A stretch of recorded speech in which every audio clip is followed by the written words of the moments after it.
मिटाई। एक अरदास पाठ कीरत की, गुरु रामदास रखो सिरनाई। हम सर दीन दयाल न तुम सर, अब पतियार क्या कीचै।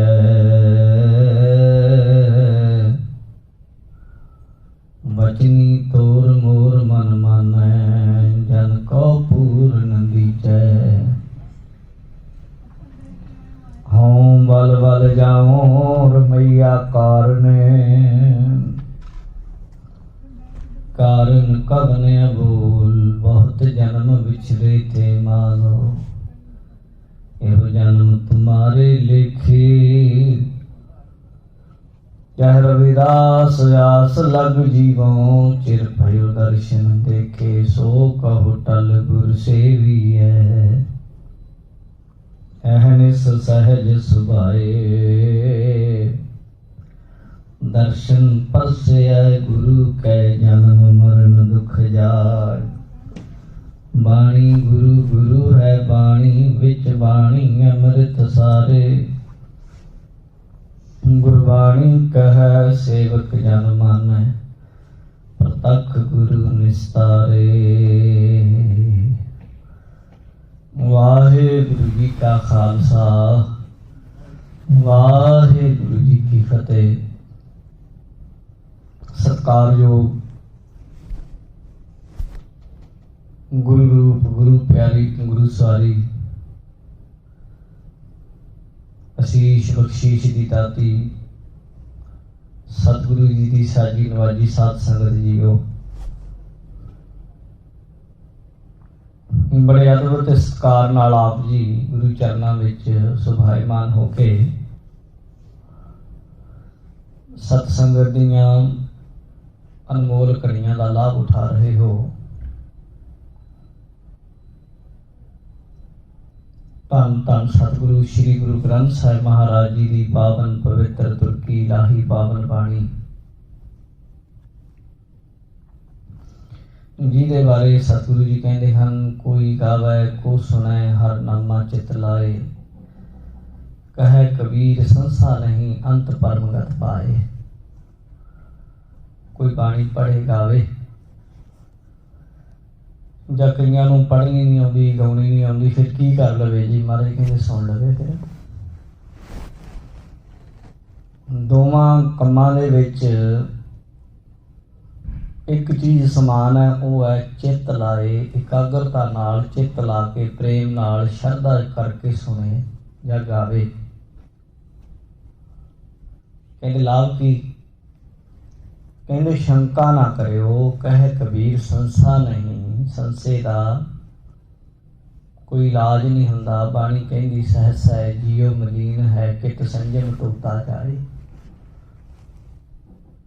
शंके का शक का तर्क का की इलाज कर लोगे। विश्वास विच बरकतां हन। अगर विश्वास करोगे तो सच ये है, कहते फिर तुहानू इस बाणी पढ़न नाल सुनन नाल परम गति मिलेगी जदों इस दुनिया तो छड्ड के जाओगे। कई बंदे कह दिंदे आ जी फिर अगे किने वेख्या। चलो अग्गा ते मैनू तो यकीन है महाराज जो कहते हैं, पर अजमा के वेख लो, इस दुनिया विच भी सुख मिलेगा। अज की हुणे ही गुरबाणी पढ़िया सुनिया, इसे घड़ी इसे पल गुरबाणी अंदर ठंड वरता दिंदी है, अगर गुरबाणी नूं सुन लिया जाए। सारे मंत्रां नालों ताकतां नालों वड्डी ताकत गुरबाणी भी है। हिंदू धर्म के अंदर एक बहुत वड्डी धारणा बनी हुई है, जुगां जुगां तो एक विचार चलती आ रही है। वो ये है कि जे कोई बंदा काशी विच मर जाए, जे कोई बंदा काशी बनारस विच मर जाए तो वो काशी विच मरे बंदे नूं कहंदे मुक्ति मिलती है। क्यों? ਕਹਿੰਦੇ ਜਦੋਂ ਉੱਥੇ ਬੰਦਾ ਮਰਦਾ ਹੈ ਉਹਦੇ ਕੰਨ ਦੇ ਵਿੱਚ ਇੱਕ ਮੰਤਰ ਦਿੱਤਾ ਜਾਂਦਾ ਹੈ, ਜਿਸ ਮੰਤਰ ਦਾ ਨਾਮ ਤਾਰਕ ਮੰਤਰ ਹੈ, ਤੇ ਉਹ ਬੰਦੇ ਨੂੰ ਕਹਿੰਦੇ ਸ਼ਿਵ ਤਾਰ ਦਿੰਦਾ। ਸ਼ਿਵਪੁਰੀ ਵੀ ਇਹਨੂੰ ਕਿਹਾ। ਤਦੇ ਅੱਜ ਵੀ ਜੇ ਬਨਾਰਸ ਕਿਤੇ ਵੇਖੋ ਜਾ ਕੇ, ਜਦੋਂ ਮੈਂ ਪਹਿਲੀ ਵਾਰ ਉੱਥੇ ਗਿਆ ਤੇ ਬਹੁਤ ਵੱਡੇ ਗ੍ਰੰਥ ਜਿੰਨੇ ਸ਼ਾਸਤਰ ਵੇਦ ਹੋਰ ਵੀ ਉਪਨਿਸ਼ਦਾਂ ਵਗੈਰਾ ਜੋ ਵੀ ਉੱਥੇ ਮਿਲਦੀਆਂ ਹਨ, ਉੱਥੇ ਦੋ ਵੱਡੀਆਂ ਸ਼ੌਪਾਂ ਨੇ ਗ੍ਰੰਥਾਂ ਦੀਆਂ, ਇੱਕ ਗੀਤਾ ਪ੍ਰੈਸ ਹੈ ਤੇ ਦੂਜੀ ਚੌਖੰਬਾ ਵਾਲਿਆਂ ਦੀ। ਉੱਥੇ ਬੈਠੇ ਮੈਂ ਵੇਖਿਆ ਇੱਕ ਬੰਦਾ ਮਰਿਆ ਜਾ ਰਿਹਾ, ਚੁੱਕੀ ਜਾ ਰਿਹਾ, 4 ਬੰਦੇ, 5 ਮਿੰਟਾਂ ਬਾਅਦ ਇੱਕ ਬੰਦਾ ਹੋਰ ਜਾ ਰਿਹਾ ਅਰਥੀ ਚੁੱਕੀ, ਤੇ 5 ਮਿੰਟਾਂ ਬਾਅਦ ਇੱਕ ਹੋਰ ਜਾ ਰਿਹਾ, ਜਾਈ ਜਾਂਦੇ ਬੰਦੇ ਲਾਈਨਾਂ ਲਈ। ਮੇਰੇ ਮਨ 'ਚ ਸ਼ੰਕਾ ਆਈ, ਮੈਂ ਇੰਨੇ ਬੰਦੇ ਮਰਦੇ ਆ ਇੱਥੇ ਕਾਸ਼ੀ ਵਿੱਚ। ਜਦ ਕੋਈ ਘਟਨਾ ਹੋਈ ਉਹ ਬੰਦਿਆਂ ਨੇ ਦੱਸਿਆ, ਕਹਿੰਦੇ ਜੀ ਇੱਥੇ ਤਾਂ ਇਲਾਕੇ ਦੇ ਬੰਦੇ ਵੀ, ਜੇ ਕੋਈ ਇਲਾਕੇ 'ਚ ਵੀ ਮਰ ਜਾਏ 20-30-50 ਕਿਲੋਮੀਟਰ 'ਚ, ਉਹਨੂੰ ਵੀ ਕਾਸ਼ੀ ਚੁੱਕ ਕੇ ਲਿਆਉਂਦੇ ਆ, ਇੱਥੇ ਹੀ ਸੰਸਕਾਰ ਕਰਦੇ ਆ। ਲਾਈਨਾਂ ਲੱਗੀਆਂ ਹੁੰਦੀਆਂ ਸੰਸਕਾਰ ਲਈ। ਸਵੇਰ ਨੂੰ ਬੰਦਾ ਆਉਂਦਾ, ਕਈ ਵਾਰੀ ਸ਼ਾਮ ਤੱਕ ਉਹਦੀ ਵਾਰੀ ਆਉਂਦੀ ਹੈ, ਤੇ 10-20 ਚਖਾਵਾਂ ਇੱਕ ਸਾਈਡ 'ਤੇ ਜਲੀਆਂ ਜਲਦੀਆਂ। ਇਹਦੇ ਪਿੱਛੇ ਕਾਰਨ ਇਹ ਆ, ਲੋਕਾਂ ਦੇ ਮਨ ਵਿੱਚ ਹੈ ਵੀ ਜੇ ਬੰਦਾ ਉੱਥੇ ਮਰ ਜਾਏ ਜਾਂ ਮਰਦੇ ਬੰਦੇ ਨੂੰ ਉੱਥੇ ਸੰਸਕਾਰ ਕਰ ਦਿੱਤਾ ਜਾਏ ਤੇ ਸ਼ਿਵ ਉਹਦੇ ਕੰਨ ਵਿੱਚ ਇੱਕ ਫੂਕ ਮਾਰਦਾ, ਮੰਤਰ ਦਿੰਦਾ ਤੇ ਉਹ ਬੰਦੇ ਦੀ ਮੁਕਤੀ ਕਰਦਾ। ਤਾਰਕ ਮੰਤਰ ਦਿੰਦਾ। ਹੁਣ ਮੈਂ ਇਹ ਗੱਲ ਤੁਹਾਨੂੰ ਕਿਉਂ ਦੱਸੀ ਹੈ ਜਾਂ ਸੁਣਾਈ ਹੈ, ਇਹਦੇ ਪਿੱਛੇ ਕਾਰਨ ਹੈ। ਇਹਦਾ ਜ਼ਿਕਰ ਗੁਰੂ ਗ੍ਰੰਥ ਸਾਹਿਬ ਦੀ ਬਾਣੀ ਵਿੱਚ ਆਉਂਦਾ ਹੈ। ਉਹ ਜ਼ਿਕਰ ਇਹ ਆਉਂਦਾ, ਗੁਰਸਿੱਖੋ ਭਗਤ ਕਬੀਰ ਸਾਹਿਬ ਨੂੰ ਕਿਸੇ ਨੇ ਆਖਿਆ, ਕਬੀਰ ਜੀ ਤਾਰਕ ਮੰਤਰ, ਉਹ ਵੀ ਕਾਸ਼ੀ ਦੇ ਸਨ। ਕਬੀਰ ਜੀ ਕਹਿੰਦੇ ਤਾਰਕ ਮੰਤਰ ਤੇ ਗੁਰਬਾਣੀ ਹੈ ਭਾਈ। ਕਬੀਰ ਜੀ ਦਾ ਸ਼ਬਦ ਆਉਂਦਾ, ਜਿਹੜੀ ਇਹ ਸਾਡੀ ਬਾਣੀ ਹੈ ਨਾ, ਭਗਤ ਜੀ ਕਹਿੰਦੇ ਇਹ ਬਾਣੀ ਤਾਰਕ ਮੰਤਰ ਹੈ। ਲੋਕਾਂ ਨੂੰ ਤਾਂ ਲੱਗਦਾ ਵੀ ਖੌਰੇ ਪਤਾ ਨਹੀਂ ਇਹ ਕੋਈ ਗੀਤ ਨੇ ਜਾਂ ਕੋਈ ਕਵਿਤਾ ਹੈ ਜਾਂ ਕੋਈ ਇਹ ਬਾਹਰੀ ਗਿਆਨ ਹੈ। ਉਹ ਕਹਿੰਦੇ ਤਾਂ ਐਡੀ ਤਾਕਤ ਹੈ। ਕਬੀਰ ਜੀ ਕਹਿੰਦੇ ਕਬੀਰ ਲੋਗ ਜਾਣੇ ਇਹ ਗੀਤ ਹੈ, ਇਹ ਤਾਂ ਬ੍ਰਹਮ ਵਿਚਾਰ। ਕਹਿੰਦੇ ਲੋਕਾਂ ਦੇ ਲਈ ਤਾਂ ਲੱਗਦਾ ਗੀਤ ਹੈ, ਫਿਰ ਗਾਉਣ ਵਜਾਉਣ ਲਈ ਕੰਮ ਸ਼ੁਰੂ ਕਰ ਲਿਆ ਲੋਕਾਂ ਨੇ ਇਹਨੂੰ ਲਾ ਕੇ, ਪਰ ਇਹ ਅਸਲ ਰੂਪ ਵਿੱਚ ਕਹਿੰਦੇ ਤਾਂ ਬ੍ਰਹਮ ਦੀ ਵਿਚਾਰ ਹੈ ਜਿਹੜੀ ਤੁਹਾਡੇ ਨਾਲ ਗੱਲ ਕਰ ਰਹੇ ਹਾਂ। ਕਬੀਰ ਲੋਗ ਜਾਣੇ ਇਹ ਗੀਤ ਹੈ, ਤੋ ਬ੍ਰਹਮ ਵਿਚਾਰ। ਜਿਉ ਕਾਸ਼ੀ ਉਪਦੇਸ਼ ਹੋਏ ਮਾਨਸ ਮਰਤੀ ਬਾਰ। ਕਹਿੰਦੇ ਜਿਵੇਂ ਕਾਸ਼ੀ ਵਿੱਚ ਲੋਕਾਂ ਨੂੰ ਮਰਨ ਲੱਗਿਆਂ ਉਪਦੇਸ਼ ਦਿੱਤਾ ਜਾਂਦਾ ਤਾਰਕ ਮੰਤਰ ਦਾ, ਤੇ ਕਿਹਾ ਜਾਂਦਾ ਜਿਸ ਬੰਦੇ ਦੇ ਕੰਨ ਵਿੱਚ ਸ਼ਿਵ ਫੂਕ ਮਾਰ ਕੇ ਤਾਰਕ ਮੰਤਰ ਦੇ ਦੇਵੇ ਉਹ ਬੰਦਾ ਤਰ ਜਾਂਦਾ ਹੈ। ਕਬੀਰ ਜੀ ਕਹਿੰਦੇ ਇਹ ਗੁਰਬਾਣੀ ਹੈ ਨਾ ਜਿਹੜੀ ਪਿਆਰਿਓ, ਇਹ ਤਾਰਕ ਮੰਤਰ ਤੋਂ ਵੀ ਵੱਧ ਤਾਕਤ ਰੱਖਦੀ ਹੈ। ਤਾਰਕ ਮੰਤਰ ਤਾਂ ਕੇਵਲ ਕਾਸ਼ੀ ਵਿੱਚ ਹੀ ਕੰਮ ਕਰਦਾ ਹੈ। ਇਹ ਗੁਰਬਾਣੀ ਦੁਨੀਆ ਦੇ ਕਿਸੇ ਕੋਨੇ ਵਿੱਚ ਵੀ ਬੈਠੋ, ਸੁਣੋ, ਪੜ੍ਹੋ। ਤੇ ਗੁਰੂ ਸਾਹਿਬ ਕਹਿੰਦੇ ਪ੍ਰਭ ਬਾਣੀ ਸ਼ਬਦ ਸੁਭਾਖਿਆ, ਗਾਵੋ ਸੁਣੋ ਪੜ੍ਹੋ ਨਿਤ ਭਾਈ, ਗੁਰਪੂਰ ਹੈ ਤੂੰ ਰਾਖਿਆ। ਇਹ ਗੁਰਬਾਣੀ ਦਾ ਐਸਾ ਲਾਭ ਹੈ। ਇਸ ਧੁਰ ਕੀ ਬਾਣੀ, ਇਸ ਇਲਾਹੀ ਬਾਣੀ, ਇਸ ਅਕਾਲੀ ਬਾਣੀ, ਇਸ ਅਟਲ ਬਾਣੀ, ਇਸ ਪਵਿੱਤਰ ਬਾਣੀ, ਦੁੱਖ ਨਾਸ਼ਕ ਸੁਖਦਾਇਕ ਪਵਿੱਤਰ ਬਾਣੀ ਨਾਲ ਤੁਸੀਂ ਜਿੱਥੇ ਵੀ ਜੁੜੋ, ਬਸ ਧਿਆਨ ਇੰਨਾ ਹੀ ਰੱਖਣਾ, ਚਿੱਤ ਲਾਏ, ਕੋਈ ਗਾਵੇ ਉਹ ਸੁਣ। ਸੋ ਆਪ ਸੁਣ ਰਹੇ ਹੋ, ਲਾਭ ਲੈ ਰਹੇ ਹੋ। ਚਿਮ ਚਿਮ ਵਰਸੇ ਅੰਮ੍ਰਿਤ ਧਾਰਾ, ਅੰਮ੍ਰਿਤ ਵਰਸਦਾ ਜਦੋਂ ਗੁਰਬਾਣੀ ਚੱਲਦੀ ਹੈ। ਉਹ ਬਾਣੀ ਜਦ ਚੱਲਦੀ ਹੈ ਤੇ ਸਾਡੇ ਤਨ ਮਨ ਦੇ ਉੱਤੇ ਆਪਣਾ ਅਸਰ ਪਾਉਂਦੀ ਹੈ। ਇਸ ਲਈ ਸ਼ਰਧਾ ਪ੍ਰੇਮ ਸਹਿਤ ਜੁੜਨਾ ਹੈ। ਲੜੀਵਾਰ ਕਥਾ ਗੁਰੂ ਗ੍ਰੰਥ ਸਾਹਿਬ ਦੀ ਚੱਲਦੀ ਹੈ। ਇਹ ਯਤਨ ਕਰਿਆ ਕਰੋ ਕਿ ਗੁਰਬਾਣੀ ਨਿਤਨੇਮ ਨੂੰ, ਗੁਰਬਾਣੀ ਨੂੰ ਸਭ ਤੋਂ ਪਹਿਲ ਦੇਣੀ ਹੈ।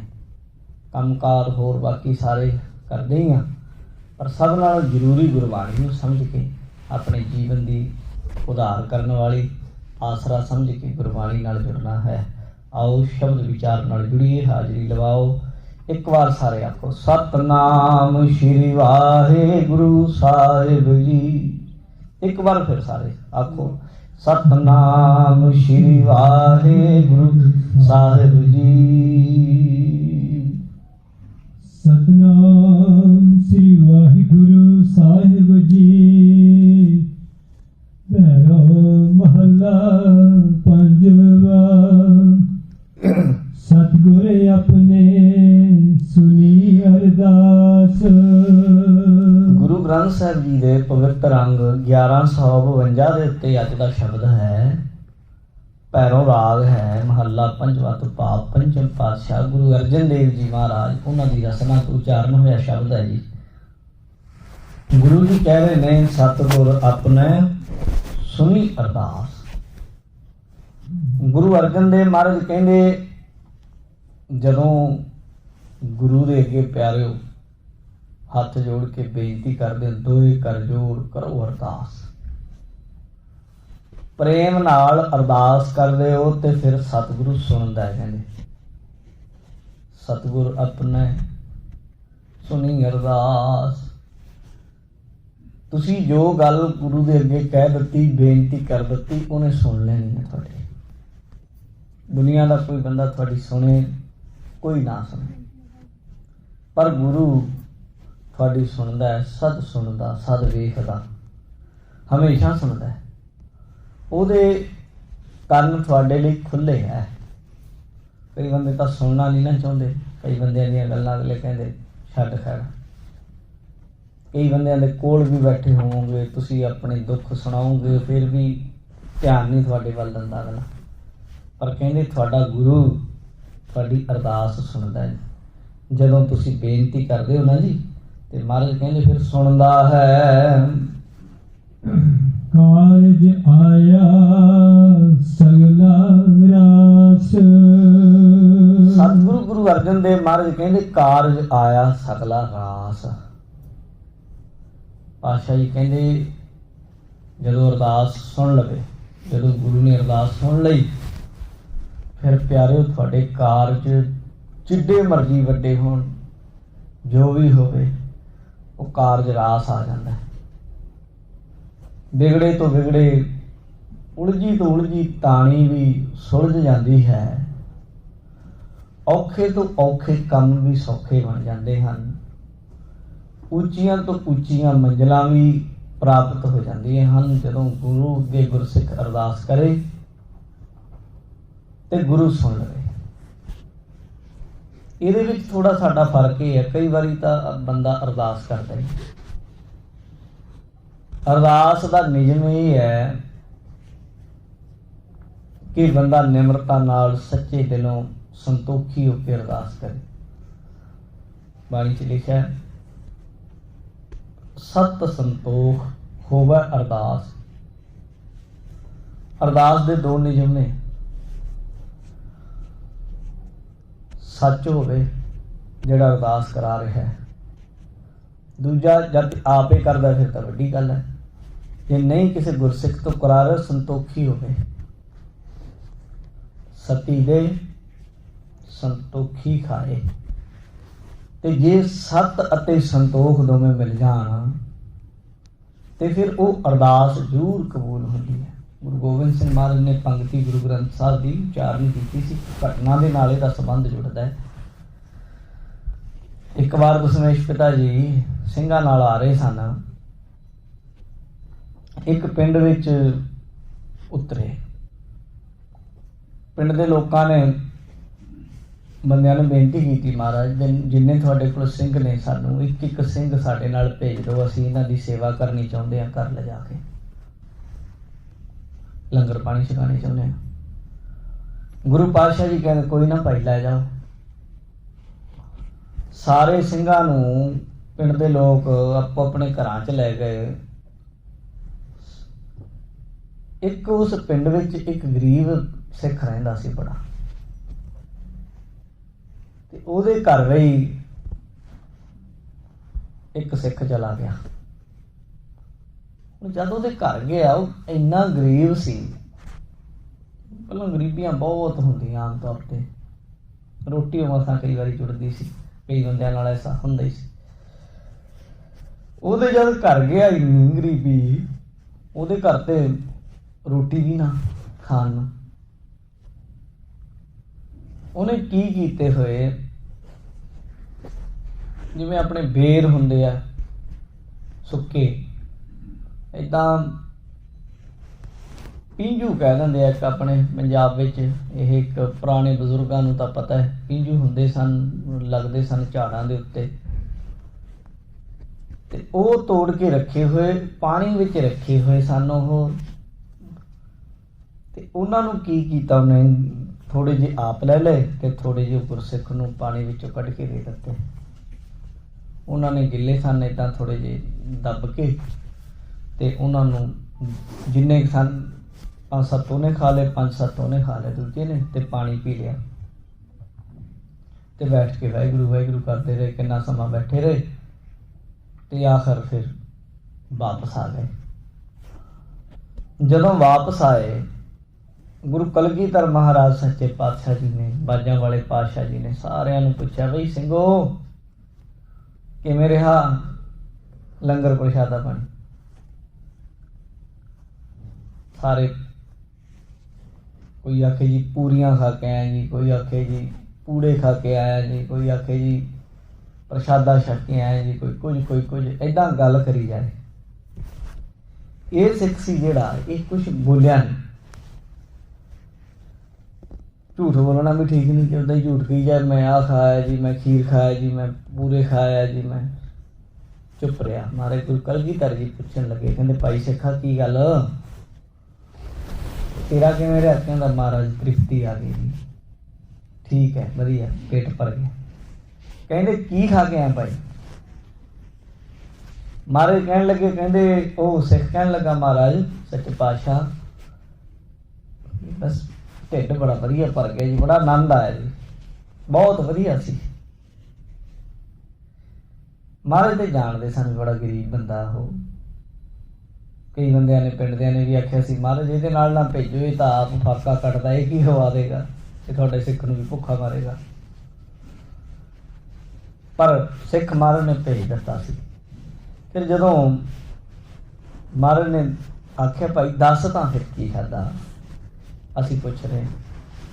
ਫਿਰ ਉਹਨੇ ਦੱਸੀ ਗੱਲ। ਮਹਾਰਾਜ ਸੱਚੇ ਪਾਤਸ਼ਾਹ ਆਨੰਦ ਬੜਾ ਬਣਿਆ। ਗੁਰਸਿੱਖ ਤੇ ਬਹੁਤ ਗਰੀਬੀ ਵਿੱਚ ਘੁਲਦਾ ਵਿਚਾਰਾ, ਪਰ ਭਾਵਨਾ ਬਹੁਤ ਆ ਉਹਦੇ ਅੰਦਰ। ਪਾਤਸ਼ਾਹ ਜੀ ਪੁੱਛਿਆ, ਭਾਈ ਕੀ ਛਕਿਆ? ਫਿਰ ਮਹਾਰਾਜ ਆਟਾ ਦਾਲ ਤੇ ਇਹਦੇ ਕੋਲ ਹੈ ਨਹੀਂ ਸੀ ਕੋਈ, ਪਰ ਭਾਵਨਾ ਐਸੀ ਸੀ, ਜੋ ਕੁਝ ਉਹਦੇ ਘਰ ਸੀ ਉਹਨੇ ਲੁਕੋਇਆ ਕੁਝ ਨਹੀਂ, ਅੱਗੇ ਰੱਖਤਾ ਜੀ। ਸਾਰਾ ਕੁਝ ਜੋ ਕੁਝ ਉਹਦੇ ਘਰੇ ਸੀ ਨੇ ਅੱਗੇ ਰੱਖਤਾ, ਦੱਸ ਦਿੱਤਾ। ਮਹਾਰਾਜ ਏਦਾਂ ਪੀਲੂ ਸਨ, ਪੀਂਜੂ ਸਨ, ਉਹ ਏਦਾਂ ਕਰਕੇ ਖਾਧੇ। ਤੇ ਫਿਰ ਮਹਾਰਾਜ ਫਿਰ ਕੀ ਕੀਤਾ ਭਾਈ? ਫਿਰ ਮਹਾਰਾਜ ਅਰਦਾਸ ਕੀਤੀ, ਸੱਚੇ ਪਾਤਸ਼ਾਹ ਤੁਹਾਡੇ ਚਰਨਾਂ 'ਚ ਵੀ ਜੋ ਇਹ ਸਿੱਖ ਕੋਲ ਸੀ ਇਹਨੇ ਅੱਗੇ ਰੱਖ ਦਿੱਤਾ, ਇਹਨੇ ਲੁਕੋਇਆ ਨਹੀਂ, ਤੇ ਇਹਦੇ ਘਰੇ ਬਰਕਤਾਂ ਪਾਏ। ਫਿਰ ਮਹਾਰਾਜ ਗੁਰੂ ਕਲਗੀਧਰ ਇੰਨੇ ਖੁਸ਼ ਹੋਏ ਜੀ, ਉਹ ਸਿੱਖ ਨੂੰ ਗਲ ਲਾ ਲਿਆ ਜਿਹੜਾ ਪ੍ਰਸ਼ਾਦਾ ਛਕ ਕੇ ਆਇਆ ਸੀ ਇੱਦਾਂ, ਤੇ ਇੱਕ ਪਾਵਨ ਬਾਣੀ ਦਾ ਬਚਨ ਉਚਾਰਿਆ। ਕਹਿੰਦੇ ਅਰਦਾਸ ਪੂਰੀ ਹੋਏਗੀ ਤੇਰੀ ਭਾਈ ਸਿੱਖ। ਕਹਿੰਦਾ ਜੀ ਕਿਵੇਂ, ਕਾਰਨ ਕੀ ਹੈ? ਮਹਾਰਾਜ ਕਹਿੰਦੇ ਅਰਦਾਸ ਦੇ ਵਿੱਚ 2 ਨਿਯਮ ਹੁੰਦੇ, ਕਿ ਇੱਕ ਸੱਤ ਹੋਵੇ ਤੇ ਦੂਜਾ ਸੰਤੋਖ ਹੋਵੇ। ਦੇਣ ਵਾਲੇ ਦੇ ਅੰਦਰ ਸੱਚਾਈ ਹੋਵੇ, ਝੂਠਾ ਨਾ ਹੋਵੇ, ਲਕੋਇਆ ਨਾ ਹੋਵੇ, ਤੇ ਜਿਹਨੂੰ ਦੇ ਰਿਹਾ ਉਹ ਲਾਲਚੀ ਨਾ ਹੋਵੇ, ਉਹ ਧੋਖੇਬਾਜ਼ ਨਾ ਹੋਵੇ, ਉਹਦੇ ਅੰਦਰ ਸੰਤੋਖ ਹੋਵੇ। ਤੇ ਜਦੋਂ ਸੱਤ ਤੇ ਸੰਤੋਖ ਰਲ ਜਾਂਦੇ ਆ ਜੀ, ਤੇ ਕਹਿੰਦੇ ਫਿਰ ਗੁਰੂ ਜ਼ਰੂਰ ਸੁਣਦਾ ਹੈ। ਤੇ ਪਾਵਨ ਬਾਣੀ ਦਾ ਬਚਨ ਹੈ, ਸਤੀ ਦੇ ਸੰਤੋਖੀ ਖਾਏ।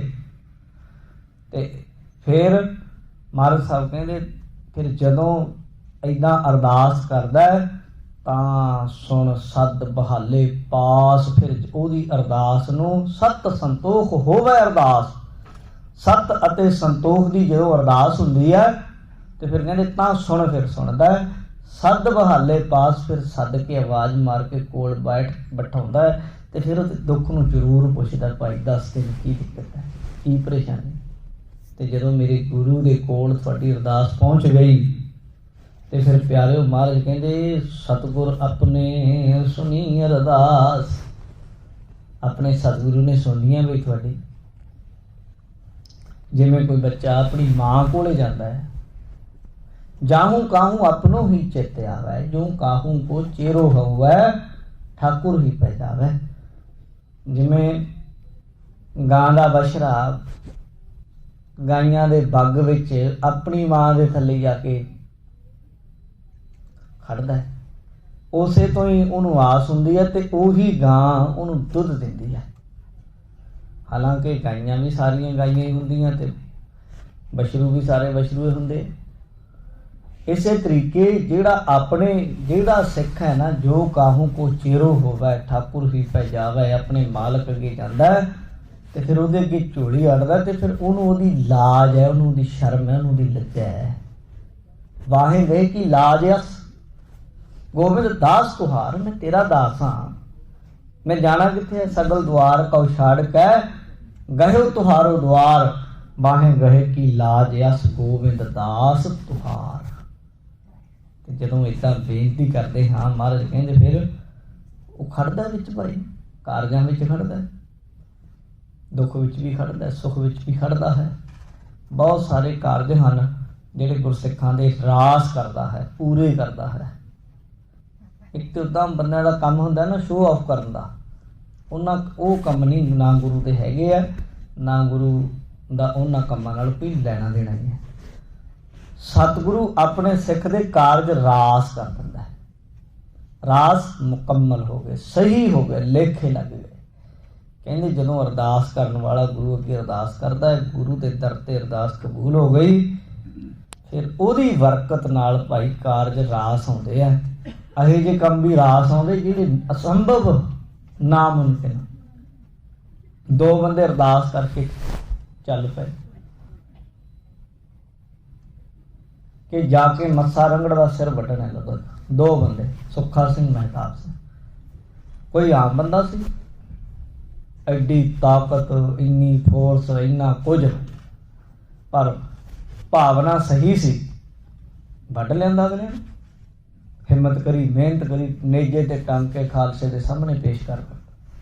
ਤੇ ਇਹੋ ਜਿਹੇ ਬੜੇ ਸਾਰੇ ਐਸੇ ਕਾਰਜ ਹਨ ਜਿਨ੍ਹਾਂ ਦੀ ਆਪਾਂ ਗੱਲ ਕਰ ਸਕਦੇ ਹਾਂ। ਆਪਣੇ ਸਿੱਖਾਂ ਦੇ ਗੁਰੂ ਸਵਾਰਦਾ ਹੈ। ਮਨ ਤਨ ਅੰਤਰ ਪ੍ਰਭੂ ਤੇ ਆਇਆ, ਮਨ ਤਨ ਅੰਤਰ ਪ੍ਰਭੂ ਤੇ ਆਇਆ। ਗੁਰਸਿੱਖਾਂ ਨੇ ਆਪਣੇ ਮਨ ਵਿੱਚ ਵੀ ਅਤੇ ਆਪਣੇ ਤਨ ਵਿੱਚ ਵੀ, ਦੋਵੇਂ ਚੀਜ਼ਾਂ ਸਾਡੇ ਕੋਲ ਮਨ ਹੈ ਅਤੇ ਤਨ ਹੈ। ਤਨ ਬਾਹਰ ਹੈ ਅਤੇ ਮਨ ਸਾਡਾ ਅੰਦਰ ਹੈ। ਜਾਂ ਇਉਂ ਕਹਿ ਲਓ, ਮਨ ਦੀ ਜੋ ਕੁਝ ਮਨ ਵਿੱਚ ਹੈ, ਮਨ ਬੀਜ ਹੈ ਔਰ ਤਨ ਉਹਦਾ ਬਾਹਰੀ ਸਰੂਪ ਹੈ, ਬ੍ਰਿਕਸ਼ ਹੈ।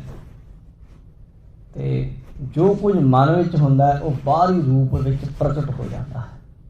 ਕਈ ਬੰਦੇ ਬੜੀਆਂ ਇੱਦਾਂ ਡੀਂਗਾ ਮਾਰਦੇ ਹੁੰਦੇ ਆ ਜੀ, ਇਹ ਜੀ ਮੇਰੇ ਤਾਂ ਜੀ ਅਖੇ ਮਨ 'ਚ ਸਿੱਖੀ ਹੋਣੀ ਚਾਹੀਦੀ ਹੈ ਜੀ, ਤਨ ਨਾਲ ਜੋ ਮਰਜ਼ੀ ਕਰੀਏ। ਬਾਬਾ ਬੜਾ ਵੱਡਾ ਬਈ ਬ੍ਰਹਮ ਗਿਆਨੀ ਹੈ ਤੂੰ, ਮਨ 'ਚ ਸਿੱਖੀ ਹੋਵੇ, ਤਨ ਨਾਲ ਜੋ ਮਰਜ਼ੀ ਕਰੀਏ, ਇੱਦਾਂ ਕਿਵੇਂ ਹੋ ਸਕਦਾ? ਬਾਣੀ ਨੇ ਤਾਂ ਆਖ ਦਿੱਤਾ, ਜੋ ਜਿਉ ਹੋਏ ਸੋ ਉਗਵੈ, ਮੂੰਹ ਕਾ ਕਹਿਆ ਵਾਓ, ਬੀਜੈ ਬਿਖ ਜੰਮੈ ਅੰਮ੍ਰਿਤ, ਮੰਗੈ ਅੰਮ੍ਰਿਤ। ਮਹਾਰਾਜ ਕਹਿੰਦੇ ਬੀਜਦਾ ਵਿਖ ਤੇ ਮੰਗਦਾ ਅੰਮ੍ਰਿਤ, ਵੇਖੋ ਹੀ ਹੁੰਨੇ ਹੋ। ਜੋ ਜੀ ਵਿੱਚ ਹੈ, ਜੋ ਅੰਦਰ ਹੈ, ਉਹ ਉੱਗਦਾ ਹੈ। ਜੋ ਬੀਜ ਤੁਸੀਂ ਧਰਤੀ 'ਚ ਬੀਜਿਆ ਉਹ ਉੱਗੇਗਾ। ਜੋ ਜਿਉ ਹੋਏ ਸੋ ਉਗਵੈ, ਮੂੰਹ ਕਾ ਕਹਿਆ ਵਾਓ। ਮੂੰਹ ਨਾਲ ਗੱਲਾਂ ਜਿੰਨੀਆਂ ਮਰਜ਼ੀ ਕਰੀ ਜਾਏ, ਆਖਰ ਉਹ ਪ੍ਰਗਟ ਹੁੰਦਾ ਹੈ ਜੋ ਤੇਰੇ ਮੂੰਹ ਵਿੱਚ ਹੈ, ਜੋ ਤੇਰੇ ਦਿਲ ਵਿੱਚ ਹੈ, ਉਹ ਆਖਰ ਤੇਰੇ ਚਿਹਰੇ ਤੇ, ਤੇਰੀ ਸ਼ਕਲ ਤੇ ਪ੍ਰਗਟ ਹੋ ਜਾਂਦਾ ਹੈ। ਤੇ ਗੁਰਬਾਣੀ ਇਸ ਗੱਲ ਨੂੰ ਨਹੀਂ ਮੰਨਦੀ ਹੈ। ਕੋਈ ਆਖਦਾ ਰਹੇ ਅਖੀ ਜੀ ਬਾਹਰੋਂ ਮੈਂ ਬੜਾ, ਅੰਦਰੋਂ ਜੀ ਬੜਾ ਸਿੱਖ ਹਾਂ ਜੀ, ਬਾਹਰੋਂ ਮੈਂ ਨਹੀਂ ਹੈ ਨਾ, ਐਸਾ ਨਹੀਂ। ਅਗਰ ਤੂੰ ਅੰਦਰੋਂ ਗੁਰਸਿੱਖ ਹੈ ਤੇ ਬਾਹਰੋਂ ਵੀ ਬਣ ਜਾਏਗਾ, ਬਣਨਾ ਪਏਗਾ। ਤੂੰ ਜਿਉਂ ਅੰਦਰੋਂ ਪ੍ਰਪੱਕਤਾ ਆਏਗੀ, ਪਤਾ ਲੱਗਦਾ ਜਾਏਗਾ, ਤਿਉਂ ਬਾਹਰ ਪ੍ਰਗਟ ਹੁੰਦੇ ਜਾਣਗੇ ਚਿੰਨ੍ਹ। ਸਤਿਗੁਰੂ ਮਹਾਰਾਜ ਕਹਿੰਦੇ ਮਨ ਤਨ ਅੰਤਰ ਪ੍ਰਭੂ ਧਿਆਇਆ। ਮਨ ਕਰਕੇ ਵੀ ਅਤੇ ਤਨ ਕਰਕੇ ਵੀ ਗੁਰਸਿੱਖਾਂ ਨੇ ਆਪਣੇ ਪ੍ਰਭੂ ਨੂੰ ਧਿਆਇਆ। ਜ਼ੁਬਾਨ ਨਾਲ ਵੈਖਰੀ ਬਾਣੀ ਰਾਹੀਂ ਵਾਹਿਗੁਰੂ ਵਾਹਿਗੁਰੂ ਵਾਹਿਗੁਰੂ ਵਾਹਿਗੁਰੂ ਆਖਿਆ। ਉਹ ਜ਼ੁਬਾਨ ਨਾਲ ਵੀ ਨਾਮ ਜਪਦੇ ਆ ਅਤੇ ਅੰਤਰਾਤਮੇ ਮਨ ਨਾਲ ਵੀ ਜਪਦੇ ਆ। ਕਈ ਬੰਦੇ ਤਾਂ ਬੜੇ ਇੱਦਾਂ ਪਖੰਡੀ ਜੇ ਤੁਰੇ ਫਿਰਦੇ, ਉਹਨਾਂ ਨੇ ਆਪਣੇ ਏਜੰਟ ਜੇ ਅੱਗੇ ਰੱਖੇ, ਅਖੇ ਜੀ ਬਾਬੇ ਸਾਡੇ ਦੀ ਅਵਸਥਾ ਬੜੀ ਉੱਚੀ ਹੈ। ਅੱਛਾ ਜੀ, ਪਰ ਮੂੰਹੋਂ ਬੜਾ ਜੀ ਉਹ ਸਖਤ ਬੜਾ ਬੋਲਦੇ ਆ। ਮੂੰਹੋਂ ਤਾਂ ਜੀ ਗਾਲਾਂ ਗੂਲਾਂ ਵੀ ਕੱਢ ਲੈਂਦੇ ਆ, ਐਦਾਂ ਵੀ ਕਰਦੇ ਆ ਜੀ, ਐਦਾਂ ਵੀ ਕਰਦੇ ਆ ਜੀ। ਅੱਛਾ ਜੀ, ਉਹਦਾ ਅਵਸਥਾ ਬੜੀ ਉੱਚੀ ਹੈ ਜੀ। ਵੀ ਇਹ ਕਿਹੜੀ ਅਵਸਥਾ ਹੋਈ? ਗੁਰਬਾਣੀ ਤਾਂ ਇਸ ਤਰ੍ਹਾਂ ਦੀ ਅਵਸਥਾ ਨੂੰ ਬਿਲਕੁਲ ਨਹੀਂ ਮੰਨਦੀ। ਗੁਰਬਾਣੀ ਤੇ ਕਹਿੰਦੀ ਹੈ, ਮਹਾਰਾਜ ਸਾਹਿਬ ਕਹਿੰਦੇ, ਜਿਹੜਾ ਬੰਦਾ ਕੌੜਾ ਬੋਲਦਾ, ਭੈੜਾ ਬੋਲਦਾ, ਗੰਦਾ ਬੋਲਦਾ, ਗਲਤ ਬੋਲਦਾ, ਫਾਲਤੂ ਬੋਲਦਾ, ਉਹ ਬੰਦੇ ਉਹ ਸੰਤ ਨਹੀਂ ਕੋਈ। ਉਹ ਬੰਦਾ ਜਿਹੜਾ ਫਿੱਕਾ ਬੋਲਦਾ ਹੈ, ਉਹਦਾ ਤਨ ਵੀ ਫਿੱਕਾ, ਉਹਦਾ ਮਨ ਵੀ ਫਿੱਕਾ। ਬਾਣੀ 'ਚ ਲਿਖਿਆ ਸਾਡੀ ਵਾਰ ਪੜ੍ਹਦੇ ਨੇ, ਨਾਨਕ ਫਿੱਕਾ ਬੋਲਿਆ ਤਨ ਮਨ ਫਿੱਕਾ। ਫਿੱਕੋ ਫਿੱਕੀ ਸਦੀ ਹੈ, ਫਿੱਕੋ ਫਿੱਕੀ ਸੋਏ। ਫਿੱਕਾ ਦਰਗਾਹ ਸੱਤੀ ਹੈ, ਮੂੰਹ ਥੁੱਕਾ ਫਿੱਕੇ ਪਾਹੇ। ਫਿੱਕਾ ਮੂਰਖ ਆਖੀ ਹੈ, ਪਾਣਾ ਲਹੈ ਸਜਾਏ। ਮਹਾਰਾਜ ਸਾਹਿਬ ਕਹਿੰਦੇ ਇਹ ਗੱਲ ਯਾਦ ਰੱਖੋ, ਜਿਹੜਾ ਬੰਦਾ ਬਾਹਰੋਂ ਹੋ ਜਾ ਅੰਦਰੋਂ ਵੀ ਉੱਦਾਂ ਦਾ ਹੀ। ਇਹ ਨਾ ਸਮਝੋ ਵੀ ਮੈਂ ਬਾਹਰੋਂ ਕੌੜਾ ਬੋਲਦਾ ਤੇ ਅਸਰ ਨਹੀਂ ਪੈਂਦਾ ਮੇਰੇ ਅੰਦਰ, ਨਹੀਂ ਭਾਈ। ਕੋਈ ਹੋਵੇ ਐਸਾ ਤੁਰਿਆ ਅਵਸਥਾ ਵਾਲਾ ਬੰਦਾ, ਉਹਦਾ ਨਾਂ ਪੈਂਦਾ ਹੋਵੇ, ਕੋਈ ਲੱਖਾਂ ਚੋਂ ਕੋਟਣ ਦੇ ਵਿੱਚੋਂ ਕੋਈ ਇੱਕ ਅੱਧਾ ਹੋਵੇ ਨਹੀਂ, ਪਰ ਐਸਾ ਨਹੀਂ ਹੈ। ਅਸੀਂ ਅੰਦਰੋਂ ਬਾਹਰੋਂ ਜੁੜੇ ਹਾਂ। ਸਾਡੀਆਂ ਤਿੰਨ ਅਵਸਥਾਵਾਂ ਜਾਗਰਤ ਸੁਪਨ ਸੁਖੋਪਤ, ਅਸੀਂ ਜੁੜੇ ਹਾਂ। ਤੁਰਿਆ ਤੱਕ ਅਸੀਂ ਪਹੁੰਚੇ ਨਹੀਂ। ਸਾਨੂੰ ਤਾਂ ਆ ਜਾਗਰਤ ਆ ਸਥੂਲ ਸਰੀਰ ਦੀ ਸਮਝ ਨਹੀਂ, ਇਹਦੇ ਨਾਲੇ ਗਲਤੀਆਂ ਕਰੀ ਜਾਂਦੇ। ਉਦੋਂ ਗਾਂ ਸੁਪਨਿਆਂ ਦੇ ਤਾਂ ਤੁਹਾਡਾ ਸਾਡਾ ਕੀ ਕਾਬੂ ਹੈ। ਸੁਪਨੇ ਵੀ ਵੇਖਦੇ ਕਈ ਤਰ੍ਹਾਂ ਦੇ ਚੰਗੇ ਮਾੜੇ। ਤੇ ਜਿਹੜਾ ਤੁਰਿਆ ਅਵਸਥਾ ਵਾਲਾ ਸਤਪੁਰਸ਼ ਹੈ, ਬ੍ਰਹਮ ਗਿਆਨੀ ਹੈ, ਉਹਦੀ ਅਵਸਥਾ ਇੱਕ ਅਲੱਗ ਹੁੰਦੀ ਹੈ। ਪਰ ਭਾਈ ਆਮ ਤੌਰ 'ਤੇ ਜਿਹੜੇ ਬੰਦੇ ਅਸੀਂ ਜੀਵਨ ਜਿਉਂਦੇ ਹਾਂ, ਉਹਦੇ ਵਿੱਚ ਤਨ 'ਤੇ ਵੀ ਕਾਬੂ ਹੈ, ਉਹਦੇ ਵਿੱਚ ਮਨ 'ਤੇ ਵੀ। ਬ੍ਰਹਮ ਗਿਆਨੀ ਆਪਣੇ ਤਨ ਤੋਂ ਬਾਹਰ ਹੁੰਦਾ, ਯਾਨੀ ਉਹਨੂੰ ਤਨ ਦੀ ਸੋਝੀ ਨਹੀਂ ਹੁੰਦੀ। ਪਰ ਇਹਦਾ ਮਤਲਬ ਇਹ ਨਹੀਂ ਹੁੰਦਾ ਉਹ ਲੋਕਾਂ ਦੇ ਗਲੇ ਮਾਰਦਾ ਫਿਰਦਾ, ਲੋਕਾਂ ਨੂੰ ਮੰਦਾ ਬੋਲਦਾ ਫਿਰਦਾ, ਲੋਕਾਂ ਬੁਰੇ ਕੰਮ ਕਰਦਾ। ਉਹ ਤੋਂ ਕੰਮ ਭਲੇ ਹੀ ਹੁੰਦੇ ਹਨ। ਇਸ ਲਈ ਗੁਰੂ ਸਾਹਿਬ ਨੇ ਆਖਿਆ, ਹੇ ਭਾਈ ਗੁਰਸਿੱਖੋ, ਮਨ ਤਨ ਅੰਤਰ ਪ੍ਰਭੂ ਧਿਆਇਆ।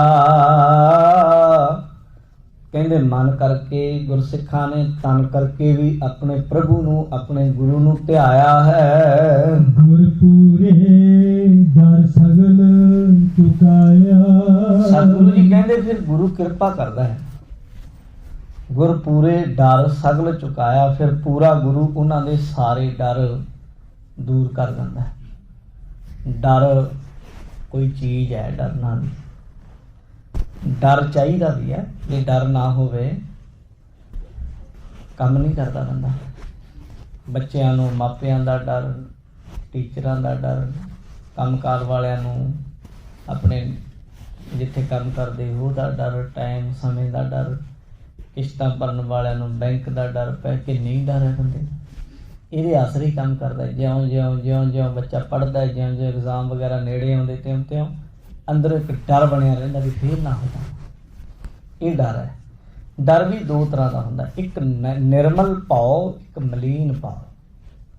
ਨਿਰਮਲ ਭੈ ਹੈ ਜਿਹੜਾ ਨਿਰਮਲ ਡਰ ਹੈ, ਸ਼ੁੱਧ ਡਰ ਹੈ, ਉਹ ਸਾਨੂੰ ਅੱਗੇ ਵਧਾਉਂਦਾ ਹੈ।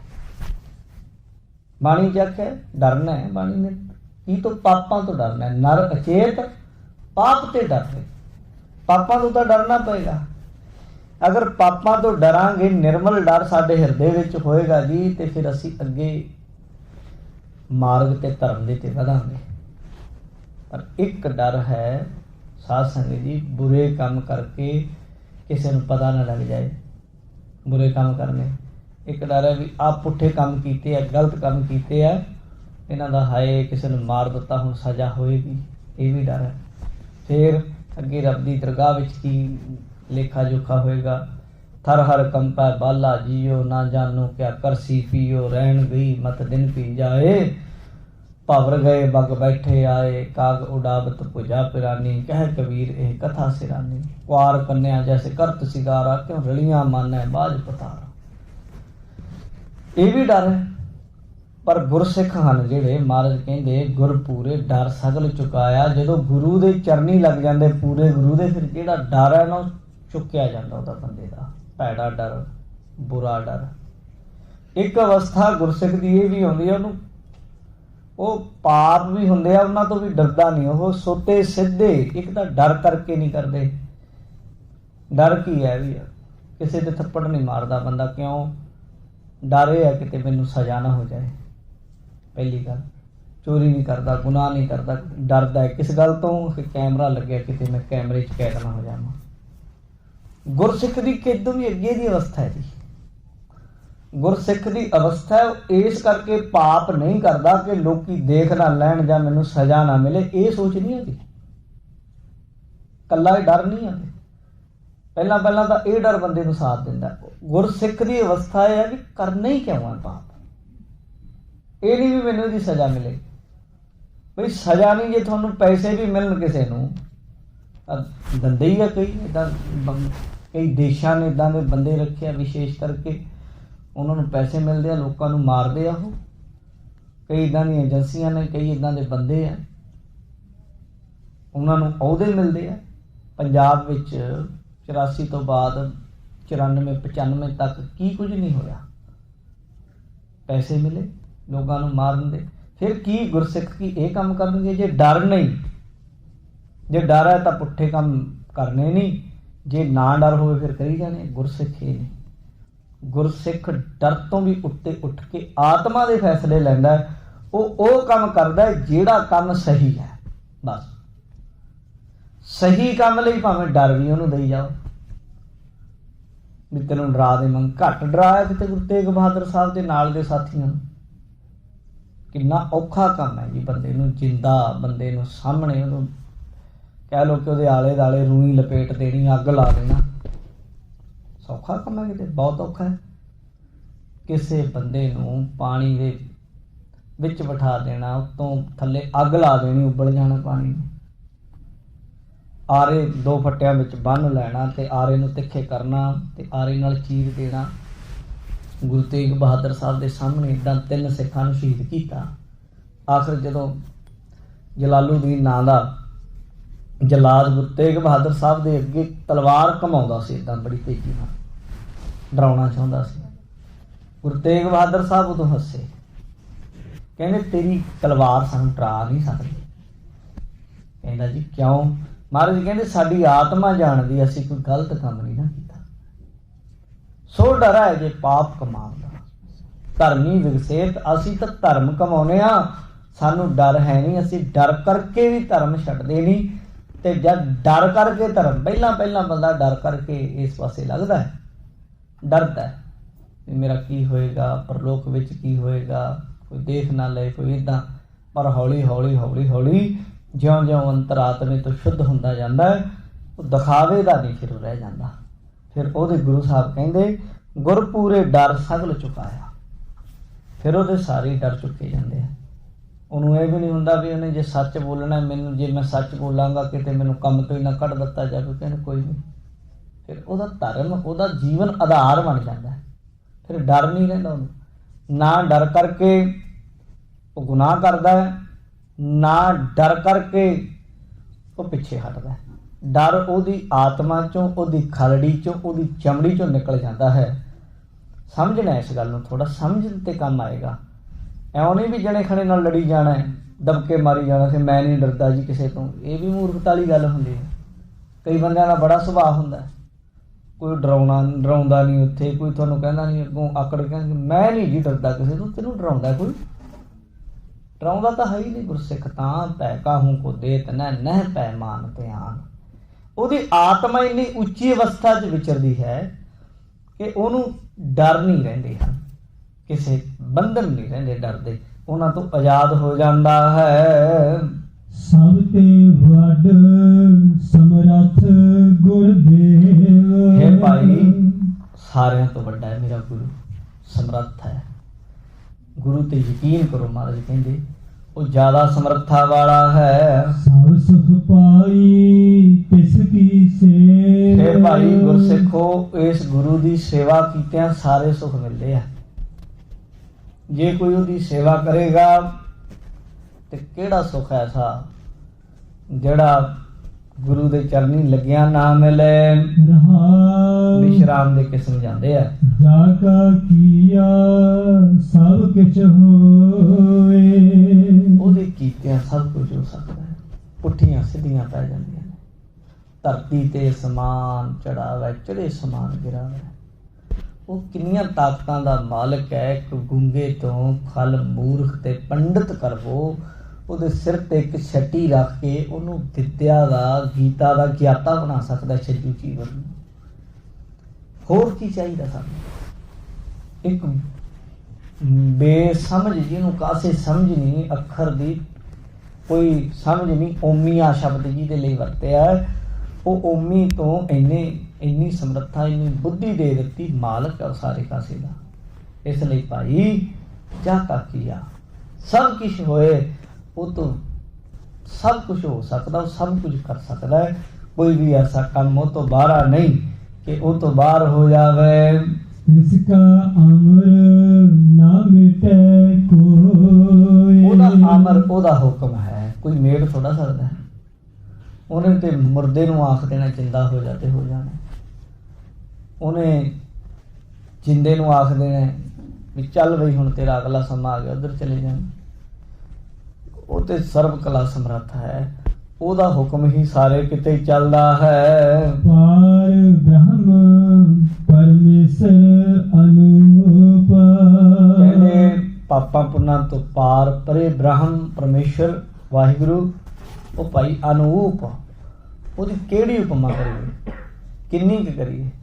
ਜਿੰਨੀ ਵੀ ਉਪਮਾ, ਜਿੰਨੀ ਸਥਿਤੀ ਵੀ ਉਹਦੀ ਕਰਾਂਗੇ ਉਹ ਛੋਟੀ ਪੈ ਜਾਂਦੀ ਹੈ। ਜਿੰਨੇ ਵੀ ਲਫ਼ਜ਼ ਉਹਦੇ ਲਈ ਬੋਲਾਂਗੇ, ਵਰਤਾਂਗੇ, ਵਿਸ਼ੇਸ਼ਣ ਜਿੰਨੇ ਵੀ ਉਹਨੂੰ ਚੰਗੇ ਚੰਗੇ ਲਾਵਾਂਗੇ, ਸਾਰੇ ਉਹਦੇ ਸਾਹਮਣੇ ਛੋਟੇ ਪੈ ਜਾਂਦੇ ਹਨ। ਇੰਨੀ ਸਮਰੱਥਾ ਦਾ ਮਾਲਕ ਹੈ। सफल मूरत गुर तिसका रूप ਭਾਈ ਗੁਰੂ ਉਸ ਪਰਮੇਸ਼ਰ ਦਾ ਹੀ ਰੂਪ ਹੈ, ਸਰਗੁਣ ਰੂਪ ਹੈ। ਗੁਰੂ ਦਾ ਦਰਸ਼ਨ ਸਫਲ ਹੈ। ਗੁਰੂ ਦੇ ਦਰਸ਼ਨ, ਸਫਲ ਦਾ ਅਰਥ ਹੁੰਦਾ ਹੈ ਫਲ ਦਾ, ਸਫਲ ਜਿਹੜੀ ਫਲ ਦੇਣ ਵਾਲਾ। ਗੁਰੂ ਫਲ ਦਿੰਦਾ ਹੈ ਤੇ ਗੁਰੂ ਦੇ ਦਰਸ਼ਨ ਸਫਲ ਹਨ ਭਾਈ।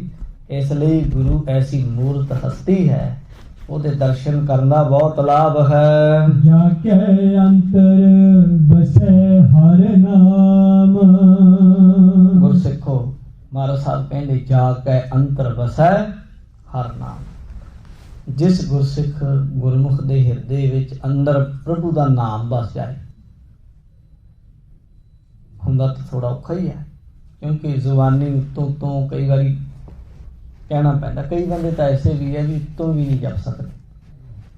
ਕਬੀਰ ਜੀ ਦੇ ਜੀਵਨ ਵਿੱਚ ਐਸੀ ਘਟਨਾ ਹੁੰਦੀ ਹੈ। ਇੱਕ ਬੰਦਾ ਸੀ, ਕਬੀਰ ਜੀ ਉਹਨੂੰ ਕਹਿੰਦੇ, ਭਾਈ ਦੁਕਾਨ ਤੇ ਬੈਠਦਾ ਸੀ, ਕੱਪੜਾ ਵੇਚਦਾ ਸੀ।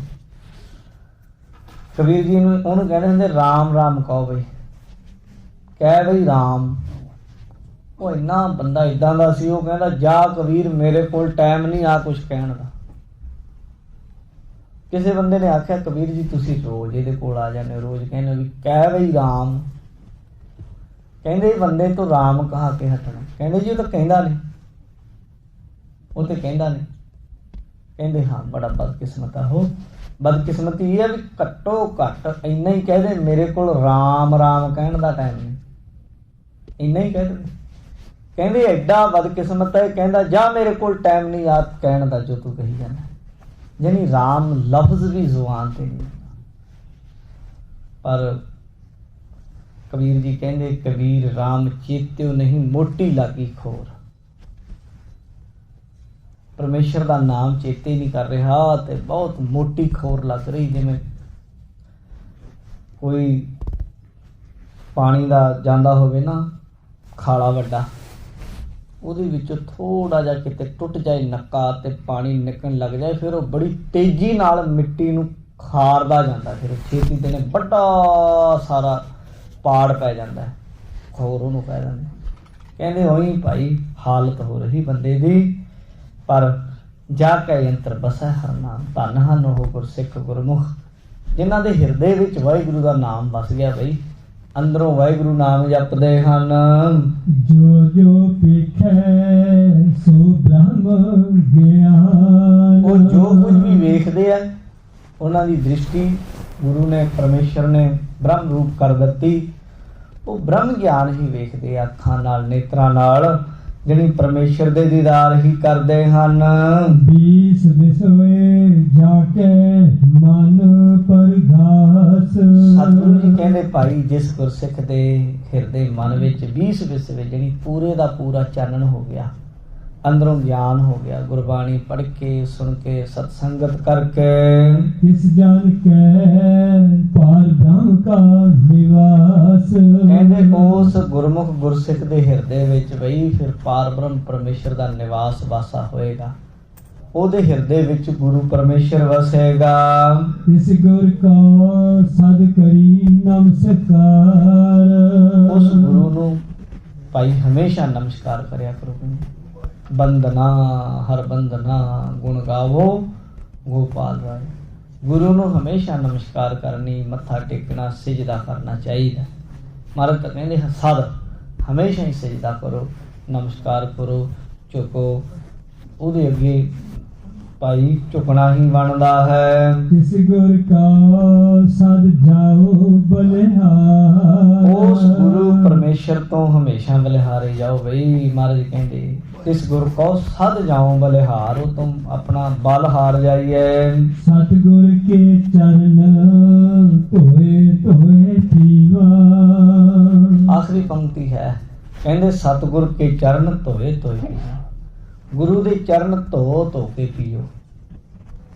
ਕਿਤੇ ਗੁਰੂ ਅਰਜਨ ਦੇਵ ਸਾਹਿਬ ਦਾ ਸ਼ਬਦ ਆ, ਉਸ ਸਮੇਂ ਤੱਕ ਗੁਰੂ ਦੇ ਚਰਨ ਧੋ ਕੇ ਪੀਣ ਦੀ ਮਰਿਆਦਾ ਸੀ। ਚਰਨ ਅੰਮ੍ਰਿਤ ਲਿਆ ਜਾਂਦਾ ਸੀ, ਜਿਵੇਂ ਹੁਣ ਖੰਡੇ ਦੀ ਪਹੁਲ ਲਈ ਜਾਂਦੀ ਹੈ। ਪਹਿਲਾਂ ਗੁਰੂ ਸਾਹਿਬ ਦੇ ਚਰਨ ਧੋ ਕੇ ਫਿਰ ਚਰਨਾਮ੍ਰਿਤ ਵੱਡੇ ਜਲ ਵਿੱਚ ਪਾ ਲਿਆ ਜਾਂਦਾ ਸੀ ਤੇ ਫਿਰ ਉਹ ਸੰਗਤ ਲੈ ਲਿਆ ਕਰਦੀ। ਪਹਿਲਾ ਤਾਂ ਇਹ ਅਰਥ ਹੈ। ਦੂਜਾ ਸ਼ਰਧਾ ਭਾਵਨਾ ਆਪਣੇ ਗੁਰੂ ਦੇ ਉੱਤੇ ਪ੍ਰੇਮ ਰੂਪ ਵਿੱਚ ਗੁਰੂ ਦੇ ਚਰਨਾਂ ਨੂੰ ਧੋ ਧੋ ਕੇ ਪੀਣਾ ਭਾਈ। ਇਹ ਬਹੁਤ ਪ੍ਰੇਮ ਵਾਲੇ ਗੁਰਸਿੱਖਾਂ ਦੇ ਅੰਦਰ ਇਹ ਪ੍ਰੇਮ ਹੁੰਦਾ ਹੈ। ਗੁਰੂ ਨਾਨਕ ਜਪ ਜਪ ਸਦ ਜੀਵਾ। ਕਹਿੰਦੇ ਸਤਿਗੁਰ ਕੇ ਚਰਨ ਧੋਏ, ਕਹਿੰਦੇ ਸਤਿਗੁਰੂ ਦੇ ਚਰਨ ਧੋ ਕੇ ਫਿਰ ਧੋਏ, ਫਿਰ ਆਪਣੇ ਜੀਵਨ ਨੂੰ ਧੋ ਲਿਆ ਤੇ ਫਿਰ ਪੀਵਾ ਕੇ ਪਾਪਾਂ ਨੂੰ ਆਪਣੇ ਨੂੰ ਪੀ ਗਿਆ। ਤੇ ਇਸ ਤਰੀਕੇ ਕਹਿੰਦੇ ਗੁਰੂ ਨਾਨਕ ਜਪ ਜਪ ਸਦ ਜੀਵਾ। ਤੇ ਜਿਹੜਾ ਗੁਰਸਿੱਖ ਭਾਈ ਪਰਮੇਸ਼ਰ ਦੇ ਜਪ ਨੂੰ ਜਪੇਗਾ, ਮਹਾਰਾਜ ਸਾਹਿਬ ਗੁਰੂ ਨਾਨਕ ਦੇਵ ਕਹਿੰਦੇ ਭਾਈ ਜਪ ਜਪ ਸਦ ਜੀਵਾ, ਉਹ ਗੁਰਸਿੱਖ ਸਦੀਵ ਲਈ ਜਿੰਦਾ ਹੋ ਜਾਏਗਾ। ਫਿਰ ਉਹ ਜਨਮ ਮਰਨ ਦੇ ਚੱਕਰ ਵਿੱਚ ਨਹੀਂ ਪਏਗਾ। ਫਿਰ ਉਹ ਗੁਰਸਿੱਖ ਦੇ ਲੋਕ ਸੁਖੀਏ ਪਰਲੋਕ ਸੁਹੇਲੇ ਹੋ ਜਾਣਗੇ। ਇਉਂ ਗੁਰੂ ਸਾਹਿਬ ਨੇ ਸ਼ਬਦ ਅੰਦਰ ਬਖਸ਼ਿਸ਼ ਕੀਤੀ ਹੈ ਜੀ। ਇੱਥੇ ਗੁਰੂ ਪਿਆਰੇ ਖਾਲਸਾ ਜੀ ਸ਼ਬਦ ਦੀ ਸੰਪੂਰਨਤਾ ਹੈ, ਸਮੇਂ ਦੀ ਸਮਾਪਤੀ ਹੈ। ਹੋਈਆਂ ਭੁੱਲਾਂ ਦੀ ਖਿਮਾ। ਜਿੰਨੀ ਸੰਗਤ ਦੂਰੋਂ ਨੇੜੇ ਚੱਲ ਕੇ ਗੁਰੂ ਦਰਬਾਰ 'ਚ ਹਾਜ਼ਰ ਹੋਈ, ਸਭਨਾਂ ਨੂੰ ਜੀਵਾਂ ਨੂੰ ਆਓ ਆਪਣਾ ਸਮਾਂ ਇੱਥੇ ਸਮਾਪਤ ਹੈ। ਹੁਣ ਗੁਰੂ ਘਰ ਦੇ ਬਹੁਤ ਸਤਿਕਾਰਯੋਗ ਢਾਡੀ ਭਾਈ ਸਾਹਿਬ ਭਾਈ ਸੁਖਪ੍ਰੀਤ ਸਿੰਘ ਜੀ ਔਰ ਭਾਈ ਦਿਲਪ੍ਰੀਤ ਸਿੰਘ ਜੀ ਆਪ ਜੀ ਨੂੰ ਬੜੇ ਪਿਆਰ ਸਤਿਕਾਰ ਨਾਲ ਢਾਡੀ ਵਾਰਾਂ ਗਾਇਨ ਕਰਾਉਣਗੇ। ਲਾਹੇ ਲਓ ਜੀ, ਬੁਲਾਓ ਫਤਿਹ। ਵਾਹਿਗੁਰੂ ਜੀ ਕਾ ਖਾਲਸਾ, ਵਾਹਿਗੁਰੂ ਜੀ ਕੀ ਫਤਿਹ।